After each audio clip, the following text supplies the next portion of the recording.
Hi everyone, this is Rich Berliner from Digital Locations with my weekly news from the world of media, communications, and satellite technology.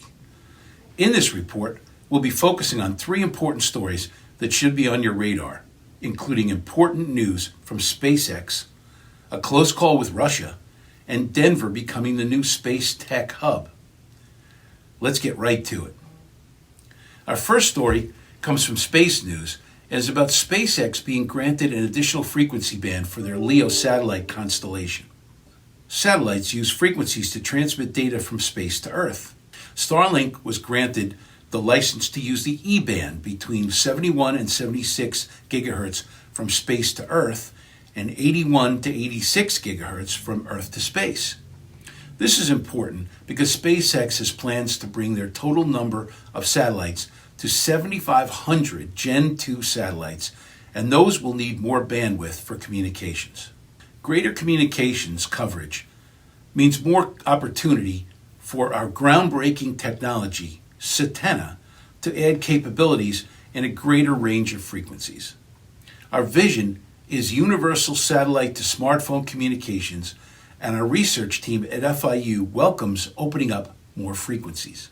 Our second story is from the New York Post and is much scarier about the chronic and growing problem of space collisions.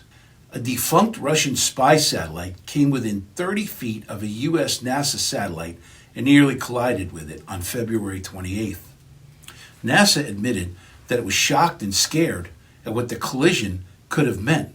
The debris from this potential collision could have sent thousands of tiny pieces of metal traveling at more than 10,000 miles an hour, threatening other manned space missions. Near misses and potential collisions are becoming a growing issue as traffic in space increases with new technology companies like SpaceX launching thousands of satellites into Earth's orbit. Many old dead satellites are still in orbit with no chance to maneuver them in any way. NASA's right. It's a scary proposition. Our third story is from the Denver Gazette about the recent space symposium held in Denver and discusses how Colorado is becoming a tech hub for the space industry. The recent space symposium held this week in Denver drew a crowd of thousands from all over the world. Business News Channel, CNBC, covered the event and commented on how active the Denver, Boulder, and Littleton, Colorado Springs metro areas are in the space business. These areas have vibrant job growth and huge talent pools, making them attractive to companies like Lockheed Martin, United Launch Alliance, and L3Harris. All have a major presence in the area, along with many smaller players. At Digital Locations, we believe South Florida should be seen as a space tech hub as well, with research institutions like FIU leading the way in their important research programs.